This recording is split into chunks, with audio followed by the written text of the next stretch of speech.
I wanted to thank you for taking time to speak with me today. Thank you for asking me to do it. I appreciate it. The story two is out, and it's an amazing album from top to bottom. You have to be very pleased with the results that you've gotten from it. I am, yeah. Thank you for saying that. It's been good. I think the people that are interested in this kind of music, they've been really positive about it, and it was a lot of work. So, I'm glad that I put it out there because I just want people that dig this kind of stuff to really have something cool to listen to. So, it's been good. And you can correct me and say the old man is crazy and out of his mind. But to me, when I hear story one and two, it takes me back to when I was a child and Hmm. how we looked at things and like we go on these adventures and we'd see an old place built of stone and see it as a king's castle and things like that. And it brings that whole experience back to me. Totally, man. I'm glad that works out for you that way because that's kind of how I intended. I don't really want to write some book or epic masterpiece where every step of the way is there. I just want to like suggest a couple things and then have the music fill in the rest and have people really, get away from the troubles of the world for just whatever it is, 77 minutes. Sure. That's all And I'm looking for. I have to ask you, has there been thoughts of taking this and put it in a cinematic form? I mean, that would be really cool. I don't know.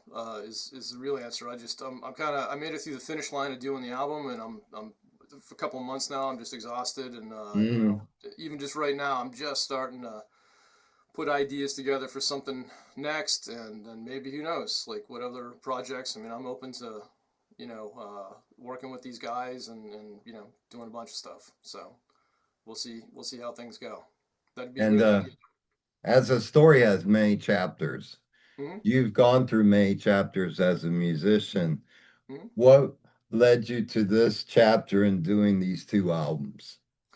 I mean, that's a really good question. I've done a bunch of albums in the past, and I've been on a bunch of other things or whatever. And I was doing an album in, man, I don't even know when. I think I started the album in about 2008, and it's a vocal album, a little heavier or whatever, called Machine Elves. And it was fun to do the project. I really felt like I needed to write some songs and sing and all that kind of stuff. But while I was doing it, I had the urge to do, some more instrumental stuff like I had done Mm. before. And, I wrote a tune, which ultimately ended up becoming a tune on the first story album called Nomus Maleficus, I think it was. And so I wrote that tune and just kind of sat with it for a while. And I was like, yeah, it's a cool instrumental. I like it. And I just sort of got the spirit of what the tune was. It was just kind of crazy. There was a lot of notes, but at the same Hmm. time, it was kind of funny to me. It wasn't a serious, like, I don't know, thinking man's metal or something. I just wanted to have some fun, and so I thought, man, this is a pretty good direction to go in. So I started to kind of get some ideas in that direction, and as I did, I realized that there was kind of an overall spirit to this thing that I was doing, and I'm like, man, this would be cool if I would, maybe make it into some kind of concept thing or whatever, but I didn't really want to be.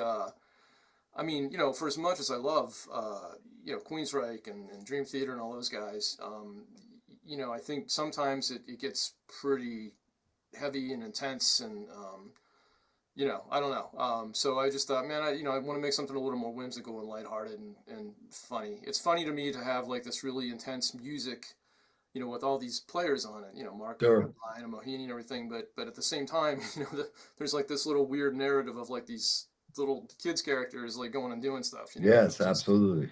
it's And just kind uh of funny. and so it's safe to say that the music actually came before the story concept. Yeah, it did. At least that one tune and some of the other Mm. ideas, and then it just started. I started putting it together, and the cool thing that happened, I think, for really the first time in my life was things just really just they just rolled because I thought, while writing the music, I was like, if I'd get stuck, I'd be like, well, what I wonder what so the characters are here, like I wonder what they would do next, like where are they in Right. the story, and then that would, then I started thinking about like, oh man, it would sound like this, and then I would write something, and then that would help me to figure out what the next part of the story was, and it just really was a great like synergy. It was a great way to write the stuff. So that was it, and then probably about the time that I was getting ready to release that one, I already had, the whole idea for the, the next one and the concept and the story. The story sort of came a little bit before the music, I think, for story two, because we already had that sort of Sure. momentum in place. And I wanted to ask you, in going back in time, you spoke on the people that have influenced you in your career, and your Yeah. career has been amazing. I wanted to ask, along your journey, what has been the best advice that has been given to you from another artist? Um, Man, that's a really good question. I've gotten a lot of great advice. You know, One that I think stands out maybe. I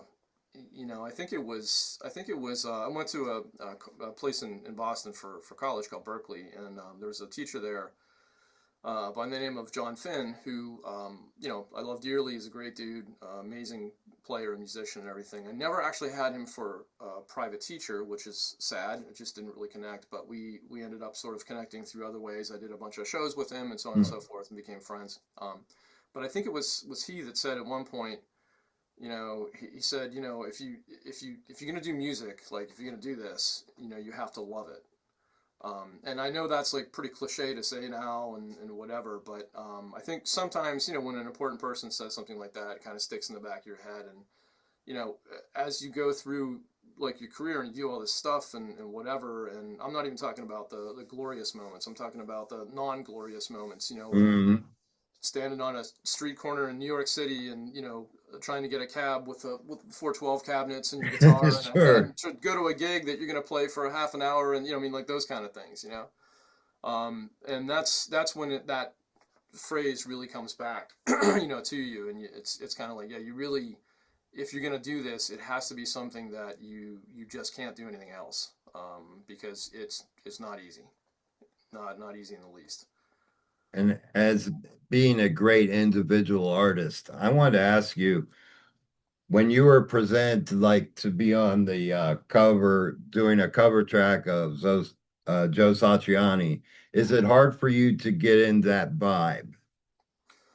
Um, no, because the way I look at it is that, like, if I do something like that, I did one for Joe, I did one for Jason Becker thing, and something else I can't even remember now. But if I'm gonna do a tribute thing or a cover tune, we did a cover tune on the Machine Elves albums for a Pink Floyd song or whatever. If I do that stuff, I don't want to do it, like the person, because Hmm.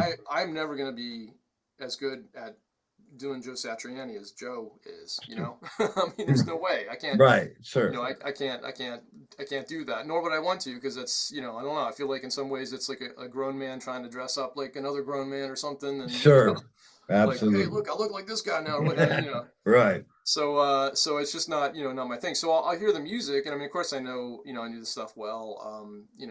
I picked a tune from his first album, because that first album for me was when I really discovered Joe, and Mm. probably in a weird way, it's still my favorite album, even though I know he doesn't really like it a lot. He's sort of, it's like his first thing and whatever. But there's some really cool things I think he did on there that were kind of groundbreaking for the time. And so I hear the tune, and I picked the tune because I just thought it was kind of one of those left of center songs that like nobody really ever listens to or whatever. And and then I immediately I start to think like, okay, well that's his tune, and there's obviously melody and a form and all that kind of stuff. I don't want to Right. completely off the rails, but I don't really want to do it like that. I want to, like, what is it that I do? What is it that I like to hear? What is it, my thing, for it or whatever. And so that's what I try to do, and that makes it easy, because now I don't have any, bar line of like, well, you gotta play this as good as Joe does. It's like, well, Right, right, yeah, well, I'll do it as good as I can. How about right. how about that? Yeah, or we can call Joe and have him play it.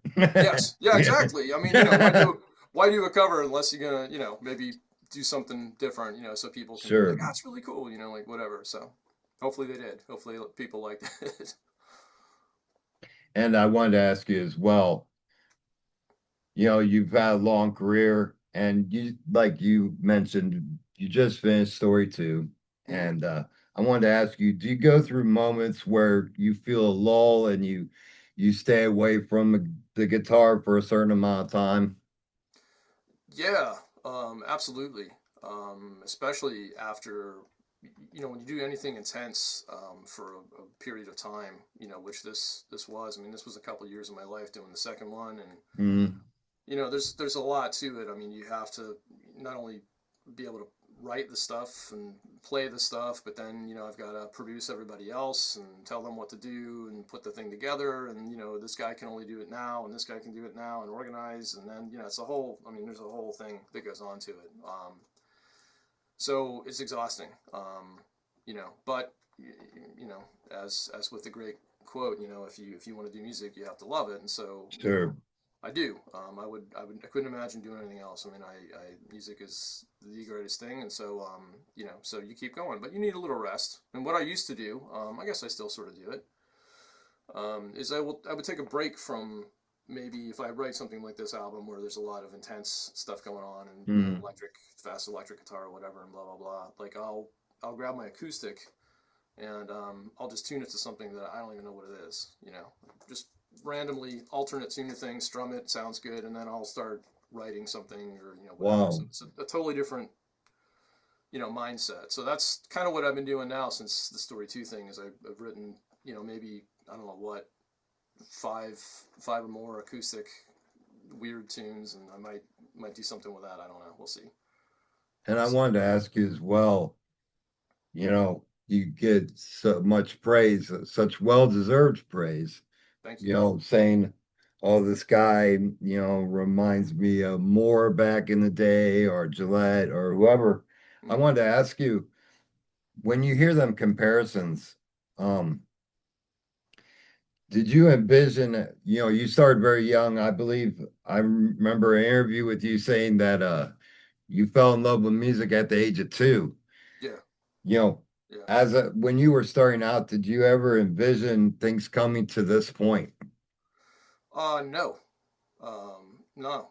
Not at all. I mean, especially at age at age 2. But I mean, Nah. like later on in life, when I actually, started to play the guitar or whatever, I always tell the story that when you know, uh, a lot of kids back in the day, at least back in my day, we had posters on the wall or something or whatever, and you might have like, whatever, a Lamborghini or something, Sure. and you kind of know, there's probably no chance in my lifetime that I'm ever going to see that car. Like, I'm not going to be able to ever buy it, but man, that would be awesome, wouldn't it? Right. Like, imagine driving around in that thing. That'd be cool or whatever.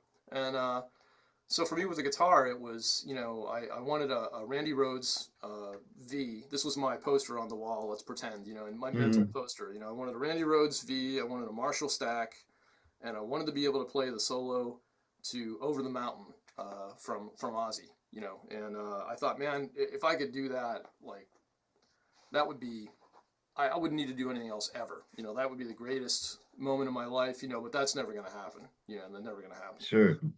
But you practice and you work at things, and you work to get the money in the first place to buy the stuff and whatever it is. And then eventually, I mean, I bought my first. It was used, about a Randy Rhoads guitar, a local guitar store, for $500 or something at the time, and it was like the greatest thing ever. And then later you get a Marshall half stack, and then I start working on the Aussies, and before you know it, it's like a couple of years, I'm doing the solo, and I got the stuff, and I was like, man, and then you ask yourself, like, like, now what? Like, Right. what's the next step? I never Sure. thought I would be doing this, so, like, what is it? And then you gradually go on, and I think that maybe the next things from there are that you really start to try to discover, who you are as a player, rather than try to emulate somebody, or you discover who you are as a writer, and you write your stuff so that it's, your thing, just like I was saying about the Joe, track, just doing your own stuff. So, And you've seen a lot of changes along the way. What yeah. do you feel are the biggest pros and cons of the industry today? Um, I think it's when the digital thing happened, and this is not AI even, this is way back, in the 90s, I guess it was, we started to get digital technology and everything. Mhm. That really, really changed the way that things worked. And of course, in the beginning, it's not so bad because, you can't really get a drum sample to sound like a drum, and that kind of Sure. business, or whatever. But eventually, I mean, the technology catches up. And so, back in, I hate to say back in the old days, but, back in the old days, man, I feel like these bands, I mean, I love watching like these old like behind the scenes videos, like with whatever it might be. There's like a Pink Floyd video live in Pompeii, like where half of it Yes. they're in the studio or whatever, and Roger Waters has got like the I think it's an ARP, synth, and he's sitting there and he's literally high as a kite and twisting knobs, Right, right, right. and there's something really cool about that because it's not like you just drag and drop and you got like this massive sound. I mean, the guy's like literally sitting there and trying to figure out like where's the sound. I hear this thing and whatever, and I think in our own ways we sort of all did that. And matter of fact, I think it was George Lynch who said, he said what happened in the old days with guitar players and why it was so cool is that we didn't really have technology to slow things down, or we didn't have Hmm. YouTube to sit there and figure things out or whatever. It's like we sort of had to sit there with the record, and you never really, in most cases, got it quite right. You sort of got the majority of what it was you were trying to get, but then you sort of fill in things and you kind of make a few things up and whatever. And he's like, and that is how you really start to discover like your own thing, And I think that same principle applies to I mean your gear and stuff. I mean you just sit there like Roger Waters and twist knobs until you're like, Right. yeah, I think this is pretty cool. And I remember guys with pedals like like, oh dude, you got to hear this, man. It's got this this transistor in it. It's totally different. And then this, and it was just really exciting to be in that analog world and not be able to get the sound unless you did the thing. Right. And back then, even back then, analog wasn't cheap. So, No, a lot of bands when they walked in the studio, hey man, you got one cut to lay this track and that's it, absolutely, yeah. you know, You and can't you make got to nail mistakes. it. Yeah. It's like this is your shot and time is money and like, you guys don't have any money, so you know, Right. we did it And we just when my high school band we went into the studio because we got a little bit of money. I think my one of my friends' dads won like a contest and got us some time and some extra money or whatever, and we went in and it was like that. It was like, well, we got four tracks and the guy's like, well, you got 4 hours. We're like, yeah, all right. So, and I think that made them bands very, very solid live because yeah, they were forced to lay it down perfect, you had to and be able to do so the they thing. knew Yeah. it top to bottom and sideways and backwards. Yeah, I agree 100%, And that's not to say I don't want to be like the old dude that's like, like all these kids today and all this technology and Right. whatever. I mean, there's a lot of great things, a lot of great things that have made things a lot easier. I just think that, as a general dynamic, I think that if you were born after that time period or, you're alive today and you're playing and all that kind of stuff, you don't really realize, what that scene was like. Um, Sure. to have to be able to do the thing and have to be able to create the sounds and that was it. If you didn't, you didn't. You know. And getting back to the story too, I wanted to ask you, a lot of licks are very complex. I wanted to ask you, what track was the hardest for you to lay down in this? Mm, I think they were all pretty hard. Um, there's some moments, there's some different Mm, licks, there's some different moments. I remember one of them when I wrote the lick to there's a tune called Citadel at the end of the thing, and it's the big 12-minute finale of everything or whatever. And as such, I wanted it to be like this is the big battle scene, and this is the hmm. big intense moment and the craziest thing on the album and everything. And so I wrote the riff, and I was like, man, this riff has got to be something really heavy and really whatever. And the whole riff it's a whole pull off, open string pull off kind of thing or whatever. And it was one of those times. Usually for most of the stuff, because it's stuff that I write and it's idiosyncratic, I can kind of hop down and just start to play whatever it is. I got an idea and I'm like, I'll play it, and there it is. But with that lick, I had to sit here for a couple of days, and I was like, with a metronome, I'm like, all right, let's do this slow, and let me see if I can, Right, sure. And part of it was just remembering like what the whole thing was too, because as you get older, you start, I'm starting to lose my focus of like, I'm like, wait, how many notes am I? Like, where is this thing now? Whatever. So, Sure. so yeah, that was one moment at least. And moving forward, um, what do you see as the next chapter for you? Well, like I said, I'm working on this acoustic thing, and it's not a sit around the campfire and strum some chords. It's Mm. more of a solo acoustic deal or whatever. You know, I'm a huge speaking of influences and whatnot, I'm a huge Michael Hedges fan. Oh, And I mean that dude was a legend, and I am not even remotely close to being able to do any of that stuff or whatever. But I like to, like I said, I like to tune the guitar and make silly little things up, and so that's what I'm doing. And I'm thinking maybe I'll turn it into something, an album of sorts or whatever. And in the meantime, I've got two other ideas. I want to continue the story thing, maybe make the next album, and then there's another idea about something else. There's a sort of conceptual thing, and I got some ideas and some people in mind for that. That we'll see. You know. and I remember in an interview with you that you were influenced by the band that influenced me, which was Kiss. Oh I hell wanted yeah. to, I wanted to ask you, um, what are your feelings and what was your response when Ace passed? I mean, of course it sucks. I mean, those guys were my, speaking of like, being young and pre-guitar, kind of stuff. I mean, of course, I mean, I didn't know a kid alive when I was a kid, at least, in the '70s or whatever, that didn't love those guys. That was like Mm, those were our heroes. sure. Uh, so yeah, I mean, that really sucked when Ace went. I mean, it was kind of like, oh man, you realize like, wow, I mean, I am getting pretty old here, and it's scary to see my heroes die, and it's a shame because we all loved Ace.